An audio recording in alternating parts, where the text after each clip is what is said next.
don't get Jordan, just this little smiley face at the bottom of Syria. They claim Sharia law is perfect. Well, go ahead. Give it a shot. You guys get to build Sharia land. If you want donkeys and caves and mud huts, go crazy. You want to kill somebody for drawing a picture of Muhammad in the dirt? Knock yourself out, slugger. Not only is that legal to do in Sharia land, it's encouraged. And I don't want to hear him complain.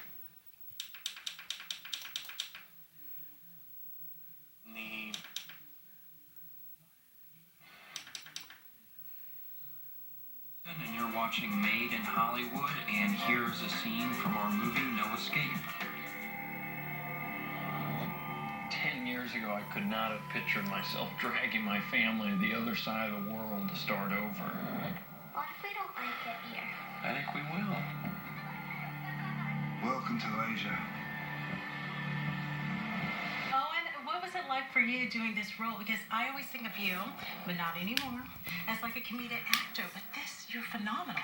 Well, I know when I read the script that it felt like kind of, that feeling of like, this is like an intense story, because it felt believable that you have a family where they're kind of put into such a foreign environment, and all of a sudden all this political unrest breaks out all around them, and they're literally just trying to survive. When we cast Owen, people kept saying, like, are you going to give him a crew cut or something? We're like, no, we want the Marley and me Owen Wilson in this scenario. We want someone who doesn't feel like, you're like, I don't know if he gets out. I felt like that choice immediately made it an interesting idea, and if I'm an audience, I really want to see that movie. What did you see outside? Get your hands off me! There's like a war going on out there. We're gonna die here. Listen to me. It felt like the kind of thing that you see sort of on the news or read about in the paper. Lucy, stay here. Lock the door. Lock the door. Lucy! Lucy! Get off the floor! Come here! What is it like working with children, and not only emotionally working with children, but physically? I mean, you guys are carrying these kids.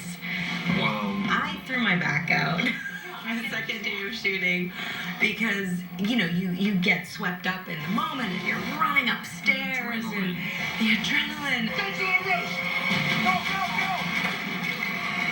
We read probably 300 girls to find the two kids, and they're so great. The physicality of it and really is laced into the emotional experience. yeah, when you are in these intense situations, even though we're all acting, you see these kind of little innocent faces, something primal kicks in where you want to protect them. You're alive, Jack.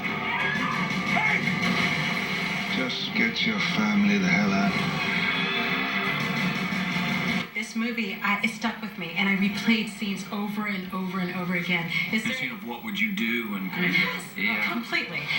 Is there any scene that stuck with you that you went, oh gosh, that The just gripped you? rooftop, because Yeah. that was something that, as a kid, we would ride our bikes up to this kind of strip mall, and there was this one building that you could kind of jump to the other. So I've always felt like I'm pretty good at that. 3, 2, 1, action! And the idea that would be in a situation where you've got to get from one roof to another and get your family over there. If I had to pick one scene that I felt like, wow, I'd want to see the movie, It took my breath away, that scene. Absolutely. There's a boat scene. I was sick. I was I was like very sick. The border scene, yeah. The border Border scene. crossing, yeah. Judd got very ill. Yeah, Drew carried me across the finish line on that one. Maybe at the end of this, that pulls up and brings them up onto that boat. Could we do that at the tail end of this? I would say the most traumatic night we had on this set was we had a fire. We had a burning building burn down, and it was a little scary. Towards the end, I really remember just when we were running through these rainy, muddy sort of environments and on the ground, and just the sort of exhaustion and sort of thinking about Claire and Sterling. I understand they're actresses, but they're also just little girls, and it is difficult, because it was even difficult for us. We gotta get ourselves to the American Embassy. We can do that.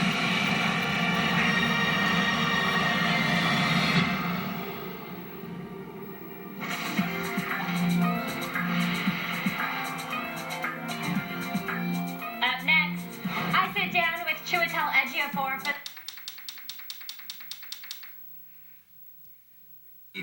We even write posts for your Facebook page that will get people talking about you. I knew Facebook would be good for business, but I never had time for all the posts. The posts they write for me are fantastic. I like them. Call right now and web.com will build your new Facebook page absolutely free. If you love your new page and what it's doing for your business. Street that truly, in fact, was uprooted, and that's when it tipped over, crushing everything beneath it. And this picture shows you just how powerful the winds were last night. This was sent to us by Vea del Morte. The shed you see in the picture was dropped on the house during the storm. Wow. Pretty incredible, the damage that we saw yesterday and today. The rain, the fierce winds out there tearing through Mesa and leaving damage in the wake of those storms. Yeah, leaving hundreds of people without power. Steve Kraft has that story. The Weather Service calling the storm that whipped through Mesa a downburst, a type of microburst. It snapped poles with ease, like these on Main Street between Gilbert and Lindsay. I honestly thought it was like a hurricane that it came through here. I've been here since '99, and I've never seen anything like it at any time. At the Trail Riders Mobile Home Park, the wind sheared